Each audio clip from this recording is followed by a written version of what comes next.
bonjour mes moumoutes. Alors, à la demande générale et sous vos applaudissements, à la demande vite fait d'Alicia et avec l'accord des autres moumoutes, voici donc le grand retour de l'éphéméride, mais cette fois-ci version vidéo. Nous sommes donc le 13 mars 2021 et on va commencer tout de suite avec un petit point météo. Alors aujourd'hui, que nous dit Madame Soleil? Alternance de nuages, d'éclaircies, de vents violents, limite de grêle. Et je sais, mes moumoutes, on s'était dit que des dates sympas, que des anniversaires rigolos, que de bonnes nouvelles. Et bien finalement, c'est une bonne nouvelle ce temps pourri. Pourquoi? Parce qu'on est en mars et qu'on appelle ça des giboulées de mars. Donc pour une fois, ça cadre. Il n'y a pas de dérèglement climatique, etc. Donc il me semble que cette petite pluie qui nous emmerde, c'est une bonne nouvelle. Un petit retour tout de suite sur quelques faits historiques. Qu'est-ce qui s'est passé dans le monde les 13 mars? Alors, on va commencer, ah bah oui, 1979, création du système monétaire européen. Donc, ma foi, je suis pas économiste, mais je trouve que l'euro, c'est sympa. Et puis, spécial dédicace, Team 79 et la plupart des moumoutes. Voilà, on passe là-dessus. Quoi d'autre? Ah oui, 1989, toujours en 13 mars, le CERN, qui est un organisme de recherche scientifique basé près de Genève, bref, qu'importe. Qu'est-ce qu'il nous propose le CERN? Et je vais vous le lire pour pas dire de bêtises. Il nous propose un système hypertexte distribué sur le réseau informatique. Je sais pas trop ce que c'est, et ça donnera lieu à Internet.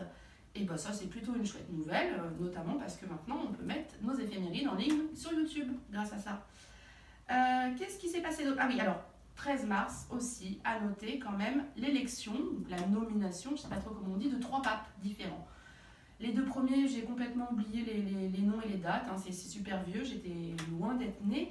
Et le dernier pape nommé un 13 mars, c'est le pape François. Alors, encore une fois, bonne ou mauvaise nouvelle, pour l'instant on ne sait pas trop, mais il y a peut-être un truc quand même à creuser, c'est-à-dire que si on a 3 papes dans l'histoire qui ont été élus un 13 mars, ça veut dire que potentiellement une semaine, 15 jours avant, il y avait 3 autres papes en fonction qui ont malheureusement perdu la vie. Alors ça c'est pas une bonne nouvelle, je suis infiniment désolée pour eux, mais je me dis que quand même c'est une date un peu limite pour les papes en fonction. Et si toutefois nous venait l'idée, l'envie de faire une sorte de Da Vinci Code bis, il y aurait peut-être des choses à creuser sur la mortalité des papes début mars.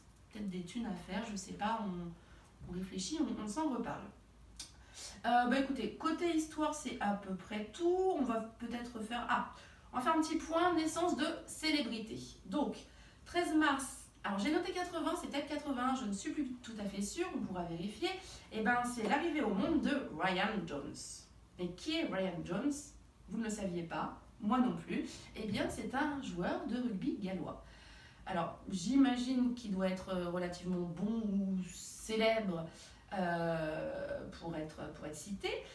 Est-ce que cette info, ça nous réjouit ou pas? On ne sait pas, mais je trouvais ça rigolo parce que Brian Jones, à une lettre près, un des membres des Rolling Stones, c'était plutôt sympa d'en parler. Mais en fait, Brian Jones, c'est 28 février, donc ça n'a absolument rien à voir. C'est même pas un homonyme, c'est pas la même famille, donc je vous laisse là-dessus, pourquoi pas. Et qu'est-ce qu'on a? Oui, on a aussi, en termes de naissance de célébrité, on fête en ce 13 mars l'anniversaire de Pierre Ninet, qui est né en 1989. Donc Pierre Ninet, qui n'a rien à voir avec Bernard Ninet, vous vous souvenez, Bioman, bref. Non, Pierre Ninet, acteur français, membre de la comédie française. Moi je l'aime bien, j'aime bien ce qu'il fait, j'aime bien ses films, parfois des comédies, parfois des drames, parfois des thrillers. Et puis surtout, je me suis rendu compte qu'on n'avait que 10 ans d'écart, donc écoute, joyeux anniversaire Pierrot, on s'appelle, ok? Voilà. On a fait le tour des célébrités. C'est à peu près tout. On va finir sur une jolie découverte que moi je trouve vraiment sympa. Alors, en 1780, découverte par William Herschel. William comment? Herschel. Découverte de quoi? D'Uranus. Alors d'une part, je trouve ça vachement sympa de se dire qu'à un moment, on a découvert une nouvelle planète dans le système solaire, c'est chouette.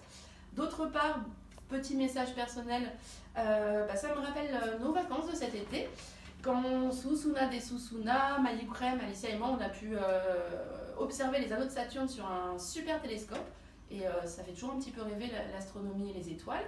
Et puis surtout, ça peut être une date un peu sympa à placer dans un dîner mondain, si on a envie de briller par son savoir. C'est cool, hein. Savez-vous qu'en 1781, on a découvert Uranus? Mais attention cependant, si on a cette conversation avec des anglophones. Pourquoi? Parce que, et pardon pour l'accent, je suis mauvaise, mais Uranus en anglais, c'est Uranus. Jusque-là, pourquoi pas? Sauf que si on retranscrit en français, your anus, c'est ton anus. Donc, ça peut, me semble-t-il, porter à confusion dans le cadre d'une discussion. Sais-tu que le 13 mars, on a découvert ton anus? Bon, ça peut être vachement drôle, ça peut être vachement bizarre aussi. Je vous laisse seul juge de l'utilisation du coup de cette date et surtout en anglais. Voilà, c'est tout pour ce premier éphéméride vidéo du 13 mars. Je vous fais de gros bisous, très bonne journée et à bientôt mes moumoutes.